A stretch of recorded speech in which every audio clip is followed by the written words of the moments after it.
बीडकरांना सुद्धा दुष्काळाचे चटके बसतायत। जिल्ह्यातील प्रमुख प्रकल्पांपैकी 52 प्रकल्प हे कोरडे ठाक पडल्याची माहिती समोर येते आहे, तर 54 प्रकल्पांमध्ये मृत पाणीसाठा आहे। जिल्ह्यामध्ये 382 टँकर्सनं 6 लाख नागरिकांना सध्या पाणी पुरवठा केला जातोय। बातमी आपण पाहतोय बीडमधून। काय परिस्थिती आहे सांगतात आमचे प्रतिनिधी उदय नागरगोजे।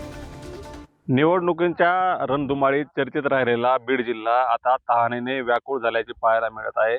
मेच्या मध्यात बीड जिल्ह्यातील बहुतांश प्रकल्प मृत साठ्यात आले आहेत, तर काही ठिकाणी प्रकल्प जे आहेत ते कोरडे ठाक पडले आहेत। आपण सध्या बीड जवळ असलेल्या बिंदुसरा प्रकल्पाच्या पात्रात आहोत। या ठिकाणी हे जे पाणी दिसते ते मृत साठ्यातील आहे। हा प्रकल्प एकेकाळी बीड शहराची तहान भागवत होता। तसेच परिसरातील शेतीच्या सिंचनासाठी देखील या तलावाचे पाणी, या प्रकल्पाचे पाणी वापरले जात होते। परंतु वर्षोनवर्ष जे पाऊस कमी होत आहे त्यामुळे हा प्रकल्प पूर्ण क्षमतेने भरतच नाही। त्यामुळे एप्रिल मेच्या मध्यातच हा प्रकल्प कोरडा पडल्याचं पाहायला मिळत आहे।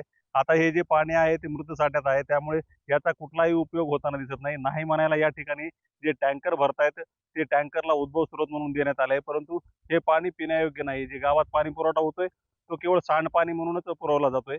आपण पाहू शकतो या प्रकल्पाची जी भिंत आहे ती पूर्णपणे उघडी पडलेली आहे। पाणी साठा एकदम तळाला गेला आहे।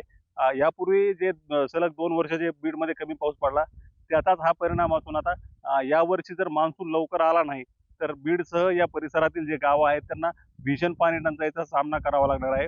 प्रशासनाने वेगवेगळ्या ठिकाणाहून टँकर जरी सुरू केले असले तरी आता या टँकरचे जे उद्भव स्रोत आहेत ते देखील कोरडे पडत असल्याने मोठे संकट बीड जिल्ह्यावर पाणी टंचाईचे उभा राहील असं दिसतंय। एकंदरीतच प्रशासनापुढे मान्सून जर लवकर आला नाही तर मोठे आव्हान निर्माण होणार असून गावकऱ्यांची तसेच ग्रामस्थांची तहान कशी भागवायची हा प्रश्नच प्रशासनापुढे निर्माण होणार आहे। उदय नागरगोजे, पुढारी न्यूज, बीड।